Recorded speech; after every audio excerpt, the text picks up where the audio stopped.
Welcome, dear students, to this class on Aristotle's Poetics. We'll be dealing with Aristotle's views on tragedy. Aristotle, as you all know, is a Greek philosopher and educator. He had many followers, and Poetics is one of the most famous texts by Aristotle. It's an essay he wrote around 50 years after the death of Sophocles, who he said wrote the perfect tragedy with Oedipus the king, Oedipus Rex. This essay documents the art of Greek plays as being twofold, comic and tragic. In this document, he outlines the breakdown of comedy and tragedy and explains the necessary elements found in each type of play. By the time Aristotle is writing this Poetics, the golden age of Greek drama is over. Sophocles, Euripides, they are all part of history. They are all dead and gone. So Aristotle, with Poetics, is trying to set a standard, a set of rules for writing tragedy. So if you want to be tragedian like Sophocles, to write a famous plays like Oedipus King, Oedipus Rex like Sophocles, you need to follow these guidelines, these rules. He was analyzing Sophocles, Oedipus Rex, and other tragedies, and he was trying to formulate a set of rules, a standard for writing drama. So that is the gist of the work Poetics. He begins by defining tragedy. So, from exam point of view, you need to learn Aristotle's definition of tragedy. Tragedy, according to Aristotle, is an imitation of an action that is serious, complete, and of a certain magnitude, in language embellished with each kind of artistic ornament, the several kinds being found in separate parts of the play, in the form of action, not of narrative, with incidents arousing pity and fear, wherewith to accomplish its catharsis of such emotions. So, by this definition, he was trying to defend art, trying to defend poetry. I think you remember Plato's objection to art, right?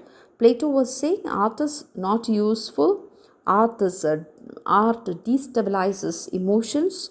Art is immoral. You remember the objections that Plato raised against art, right? On metaphysical grounds, why art is not conducive to the ideal state. So you remember that. So this definition of tragedy by Aristotle is an answer to all this. He says this tragedy is an imitation of an action that is serious, complete, and of a certain magnitude. According to Aristotle, Aristotle's concept of mimesis is something different. It is not it's not mere imitation. It's actually a representation of the reality, so that you will be taken closer to the ultimate reality. So it's on metaphysical grounds. It is useful. He says this tragedy represents, by imitation he means representation, not the imitation that Plato uses, not in that on that grounds. So it's an action which is serious. It should be serious. It is complete and of a certain magnitude. It's not about low things. It's you shouldn't stoop to that level.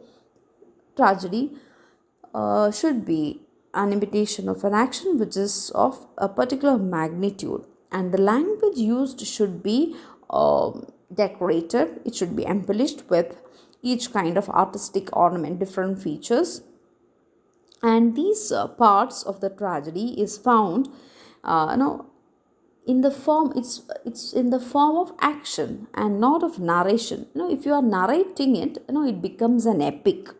So this is in the form of action. You are enacting it with incidents arousing pity and fear. So that is another major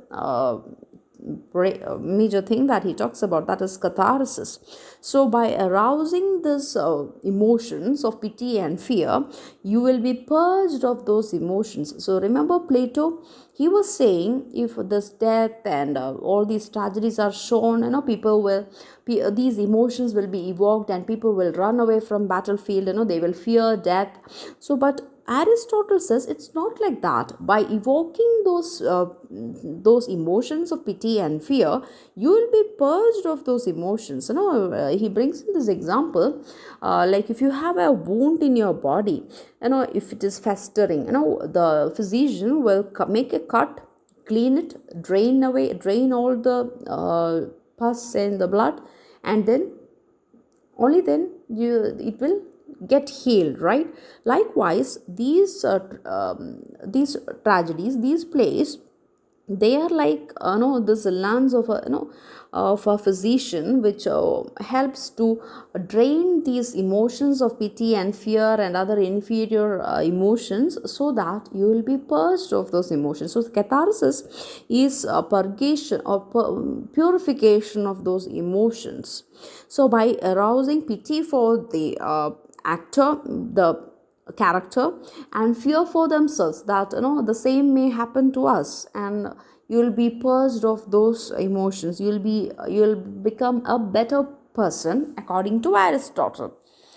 After giving this definition on tragedy, he moves on to analyze the 6 elements or 6 parts in a tragedy: plot, characters, diction, thought, song or melody, and the last one, spectacle. So these are the 6 elements or 6 parts of the tragedy identified by Aristotle. So let's make an analysis of this definition. So it's an action. It's not a narrative, not in the form of narrative, but it's in the form of action. It's an imitation or representation of an action which is of a particular magnitude. The medium of tragedy is drama and not narrative. If it is in the form of narration, it becomes an epic. According to Aristotle, tragedy is higher and more philosophical than history, because history simply relates what has happened, while tragedy dramatizes what may happen. So, he actually interchanges this word tragedy and poetry. In between, he says poetry dramatizes or poetry philosophizes what may happen, while history simply relates, make a record of or document what happened. So you can expect this question as well, to the difference between history and poetry according to Aristotle. Sometimes it is history and poetry, or sometimes the question will be history and tragedy. Tragedy is rooted in the fundamental order of the universe, and it creates a cause and effect chain that clearly reveals what may happen at any time or place, because that is the way the world operates. And tragedy shows that. And another thing, tragedy arouses not only pity but also fear, because the audience can envision itself within the cause and effect chain. They fear that the same thing may happen to us if you follow, or if you choose, make the choices that the character made in that play. So you'll fear for yourself and pity for the character, and you'll be purged or purified of those emotions. The 6 parts of the tragedy, and from that, plot is of utmost importance according to Aristotle. It is defined as the arrangement of the incidents, the structure of the play, and this plot must have an incentive moment, a climax, and a resolution. And this plot should have unity of action. It must be structurally self-contained, with the incidents bound together by internal necessity. There shouldn't be superfluous things or plots or action which is not necessary to take the action forward. And this shouldn't be simple. He doesn't support simple plots. He says, there should be some sort of complexity and universal significance. He prefers complex plots to simple plots. And coming to character, The personal motivations will be intricately connected parts of the cause and effect chain of actions producing pity and fear in the audience. The protagonist should be renowned and prosperous, so his change of fortune can be from good to bad. This change should come about as a result not of vice but of an error or frailty in the character, a tragic flaw. A.Z. Bradley later translated it as tragic flaw. Aristotle says that it is hamartia that causes the downfall of the character. This is known as the character's tragic flaw or hamartia. In the ideal tragedy, claims Aristotle, the protagonist will mistakenly bring about his own downfall, not because he is sinful or morally weak, not because he is very bad, but because he does not know enough or has hubris or this pride, or he is unaware of something. Hubris is the supreme pride, and this capacity for suffering, that is the character. There are tragedies which are tragedies of sufferings. Character believes in what he is doing, he justifies his actions, yet he is not convinced that they are just. Questions the forces within and without him that drive him to the actions that destroy him, and finally the denouement of the tragedy.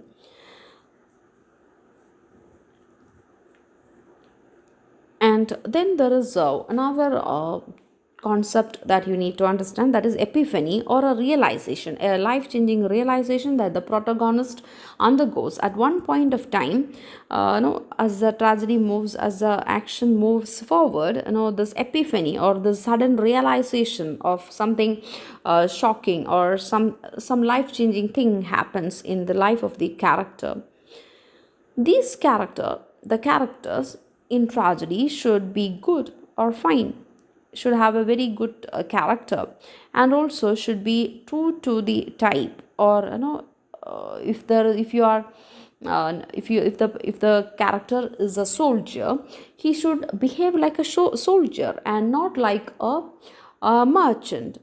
And the character should be true to life or realistic, and also the character should be consistent. If a person is shown as a very kind person, he should be consistently kind. He shouldn't be shown cruel at one point of time and kind at another point of time. So there should be consistency in the portrayal of the character. Then necessary or probable. The thing is that characters must be logically constructed according to the law of probability or necessity. Improbable characters and improbable plots is not advisable. The characters should be true to life and yet more beautiful, idealized, ennobled. Then thought. The third element of the tragedy is thought. Speeches should reveal the characters. Thought is found where something is proved to be or not to be, or general maxim is like when we analyze the introduction, the definition of tragedy that Aristotle brings in, it's logically connected. So there is a plot, and how can we understand that plot? Through the action of the characters. So we have characters, and what goes on in their mind, thought, right? There is this nobility of thought. So there is this thought, and how is that thought expressed? Through diction, through melody, through song, right? It's actually diction, through words, dialogue. And to heighten the tragic effect, you can have songs or melody. And the last part is the spectacle or the visual dimension of the tragedy. So this diction, that is the expression of the meaning of words. So according to Aristotle, the words should be known by the audience. Obsolete words, difficult words, strange words, foreign words are not advisable. Proper and appropriate to the plot, characters, and the end of the tragedy. The words, the choice of words. Then song. As you all know, in Greek tragedies, you have this chorus, group of singers who play and who dance along with the other characters and who make comments on the characters. But it should contribute to the unity of the plot. It should not stand alone. Then, last one is the spectacle or the visual dimension of the tragedy. It should rely on the inner structure of the play rather than the spectacle to arouse the audience pity or fear. It's catharsis. It is of least importance according to Aristotle. Then, this catharsis or purgation or purification or cleansing of the emotions. It's the cleansing the audience experiences in the release of tragic emotions of pity and fear. By releasing the emotions of pity and fear, you are purged or you purified of other baser elements, baser emotions in you. A play can be considered as a tragedy according to Aristotle if the play contains the following elements: the tragic hero, the person of greatness, the high-born person, then hamartia. There should be a tragic flaw, hubris, or something like that, or ignorance, you can say. Epiphany, then realization of the tragic hero and his flaw towards the end of the play, then the downfall experienced by the tragic hero, fall from good to bad, the fortune changes. Then finally, catharsis, release of pity and fear experienced by the audience. So these are the important things that you find in a tragedy according to Aristotle. So he was trying to say that these are the elements or set of rules or standard that you need to follow in order to write good tragedies like that of Sophocles. Thank you.